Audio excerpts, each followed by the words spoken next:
সরকারি কর্মচারী হসপিটালে ডাক্তার দেখাতে গেলে আপনাদেরকে অনলাইন অ্যাপয়েন্টমেন্ট নিয়ে তারপর ডাক্তার দেখাতে হবে। তো অনলাইন অ্যাপয়েন্টমেন্টের জন্য আমাদেরকে সরকারি কর্মচারী হসপিটালের ওয়েবসাইটে গিয়ে অনলাইন অ্যাপয়েন্টমেন্ট এই মেনুতে গিয়ে আমাদেরকে অনলাইন অ্যাপয়েন্টমেন্ট নিতে হবে।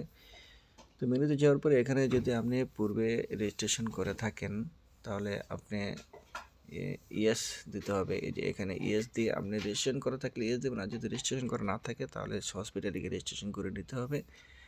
এখানে সরকারি বেসরকারি সবাই ডাক্তার দেখাতে পারে। তো আপনি চাকরি ক্যাটাগরি সিলেক্ট করবেন, সরকারি হলে সরকারি, বেসরকারি বেসরকারি। আর এখানে যে রেজিস্ট্রেশন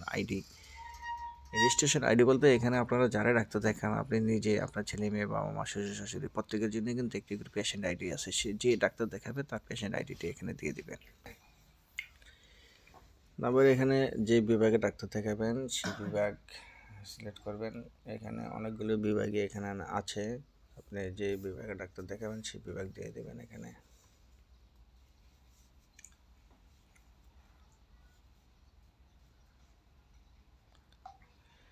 আপনি তারিখ সময় দিয়ে দেবেন, তারিখে দেখবেন ওই দিন স্লট খালি আছে কিনা। এই যে খালি নেই এই দিন, তারপরের দিন দিয়ে দেখবেন।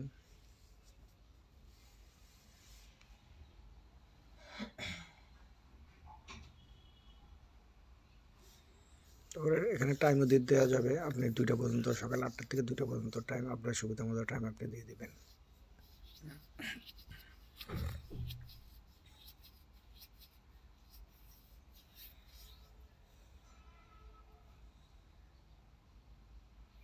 রোগীর নাম এখানে যে ডাক্তার দেখাবে তার নাম দেবেন, যার পেশেন্ট আইডি তার নাম দেবেন,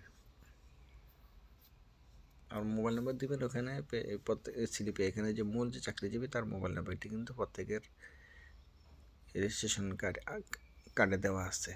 মোবাইল নাম্বারটি দিয়ে এখানে অ্যাপয়েন্টমেন্ট নিশ্চিত করলে মোবাইলে একটি মেসেজ যাবে। তারপর মেসেজটি আপনারা শিফট করে দেবেন, মেসেজটি তার মোবাইল নাম্বারে পাঠিয়ে দেবেন। এই নাম্বারটি টিকিট কাউন্টারে দেখিয়ে ওখান থেকে টিকিট নিতে হবে।